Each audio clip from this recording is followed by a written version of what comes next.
Wow, নতুন লুকে ঝড় তুললেন মেগাস্টার শাকিব খান। শাকিব খান বর্তমানে দুবাইতে রিমার্ক হার্লেনের একটি বিজ্ঞাপনে কাজ করছেন এবং ওই বিজ্ঞাপন চিত্রের লুকটি অনলাইনে প্রকাশ হওয়ার সাথে সাথেই ভাইরাল হয়ে যায়।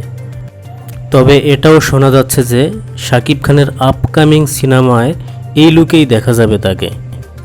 আপকামিং সিনেমার নাম কি, কে পরিচালক, নায়িকা কে, কিছুই জানা যায়নি, তবে খুব শীঘ্রই জানা যাবে। গোপন সূত্র থেকে জানা যায় শাকিব খানের আপকামিং সিনেমাটা শাকিব খানের লাইফের সব থেকে বিগ বাজেটের ছবি, যার বাজেট নাকি 60 কোটি টাকা। তো এখন প্রত্যেক সাকিবিয়ানরাই এই ছবির অফিসিয়ালি ঘোষণা পাওয়ার অপেক্ষায় আছে। বর্তমানে শাকিব খান দুবাইতে দরদের প্রমোশনে উঠে পড়ে লেগেছেন। দুবাইতে দরদ রিলিজ হবে বড়সড় আয়োজন করে। মূলত দুবাইতে গোল্ডেন ভিসা পাওয়ার পরে শাকিব খানের অন্যরকম একটা প্রভাব তৈরি হয়েছে।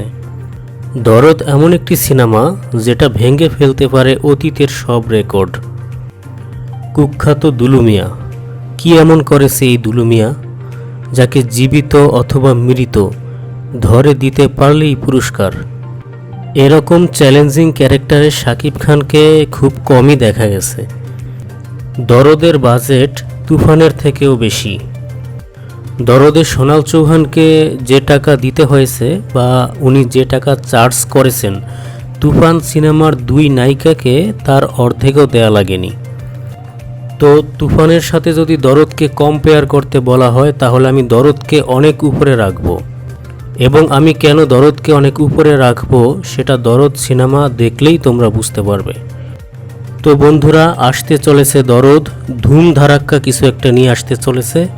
সবাই অপেক্ষায় থাকো, সবাই হলে গিয়ে ছবিটা দেখবে। তো আজকে এইটুকুই, টাটা।